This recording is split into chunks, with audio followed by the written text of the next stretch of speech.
হাফিজ সাহেব থাকলে রিলেট করতে উনি সরি হাফিজ সাহেবকে সরি স্পিকার সাহেব Thank you. So sorry I am so sorry আমি শিওর আপনি চিনেন ওনাকে বাট আমার বলাটা ভুল হয়েছে মাননীয় স্পিকার একটা কথা তো রাইটলি চলে আসে যেই কথাটা বারবার বলে স্পেশালি আমাদের অপোজিশন থেকে বলা হয় বাজেট নিয়ে যে এই বাজেটকে আমরা রিকভার করতে পারবো কি পারবো না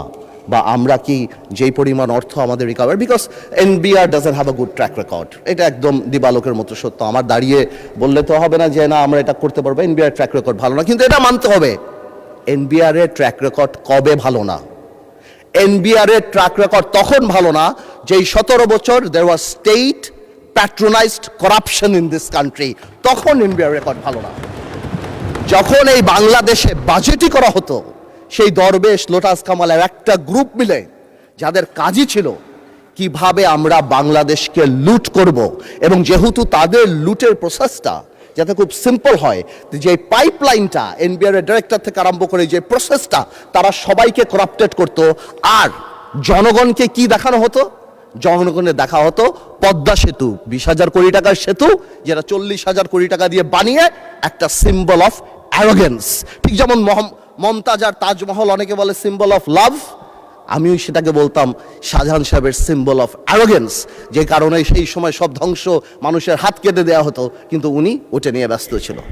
সো আমি মনে করি যে এই সরকার যে আগের যে সরকার ছিল তার সাথে যখন আমরা তো স্বাভাবিকভাবে আওয়ামী লীগ সরকারের সাথে কম্পেয়ার করব কারণ তারাই আমাদের আগের সরকার তো সেই সরকারের যে সিস্টেম আর আজকের যে সিস্টেম হ্যাঁ বিরোধী দলের অনেক কথা হয়েছে যে হয় খুন আছে ধর্ষণ আছে কিন্তু একটা কথা বলি আপনারা গত 4 মাসের কোনো পত্রিকা খুলে একটা ব্যাংক লুটের খবর আপনারা দেখাতে পারবেন না গত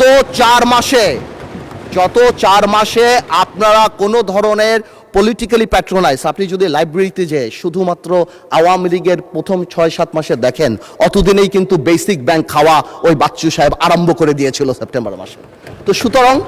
হ্যাঁ বেনিফিট অফ দ্য ডাউট আমাদেরকে দেন ইনশাল্লাহ যেহেতু আমাদের নিয়ত ভালো যেহেতু আমরা একটা ওয়েলফেয়ার স্টেট করার চেষ্টা করছি সেহেতু ইনশাল্লাহ আপনারা যদি সবাই একসাথে থাকেন আমরা তো সবাই আওয়ামী লীগের সাথে যুদ্ধ করেই পর্যন্ত আসছি let's not do politics with budget আমরা বাজেটটাকে ন্যাশনাল ইস্যু বানিয়ে সবাই চেষ্টা করি যে সামনে আমরা কত দূর পর্যন্ত নিয়ে যেতে পারবো মাননীয় স্পিকার আমি আমার এলাকা নিয়ে কিছু কথা বলি ভেরি ইম্পর্টেন্ট ভোলা নিয়ে কথা বলা মাননীয় স্পিকার হাফিজ সাহেব থাকলে রিলেট করতে উনি ভোলার মানুষ মাননীয় স্পিকার একটা বাড়ি সরি হাফিজ সাহেবকে সরি স্পিকার সাহেব Thank you. So sorry I am so sorry আমি শিওর আপনি চিনেন ওনাকে বাট আমার বলাটা ভুল হয়েছে understand we are member of parliament thank you আচ্ছা আমি বলতে চাচ্ছিলাম একটা বাড়িতে যদি 3টা বাচ্চা কাচ্চা থাকে বা 3জন বাচ্চা থাকে 3জন সন্তান থাকে আর একজন সন্তান যদি অঙ্কে ভালো হয় বাবা মা তার জন্য একটা এক্সট্রা টিচার দেয় তার মানে এই না বাবা মা অন্য কাউকে অপছন্দ করে বাট ওই মেরিটটাকে সম্মান করে মানে স্পিকার আমার ভোলাতে 1.3 ট্রিলিয়ন কিউবিক মিটার গ্যাস আছে আমাকে একটু অঙ্কের টিচারের মতো আলাদা করে দেখা উচিত because I am intelligent and I have the capacity to become a doctor or engineer in future আমি গ্যাসে পরিপূর্ণ আপনি আমাকে ভ্যালু করেন আজকে ভোলা ব্রিজ আজকে আমি মন্ত্রীদের পিছে ঘুরি কাউকে বলে আমাকে একটা এয়ারপোর্ট দেন কাউকে বলে আমি একটা তেল দেয় কাউকে বলি আমাকে একটু এয়ারপোর্ট করে দেন আমাকে একটা বিশ্ববিদ্যালয় এবং আমার ভোলা ব্রিজ সেতু অনেকেই এটা কনফিউশন যে এই বাজেটের মধ্যে কেন ভোলা বরিশাল সেতুর কথা আসলো না আমি মনে হয় কয়েকবার আমার সেতু মন্ত্রী সাহেবকে ফোন করেছি জানতে চেষ্টা করেছি উনি আমাকে আশ্বস্ত করেছে ডিপিপি অনুমোদন হবে তারপর G2G অথবা পিপি আদল হবে এবার এটা কবে হবে আমি জানতে চাচ্ছি এয়ারপোর্ট আমি ভোলাবাসীর জন্য ঢাকায় আসার জন্য চাচ্ছি না বিকজ ওয়ান্স এই ইনফ্রাস্ট্রাকচার যে নদী ভাঙানোর জন্য আমাদের রানী সাহেবের পিছে ঘুরি মন্ত্রীদের আমার পিছে ঘোরা উচিত I am sitting on a gold mine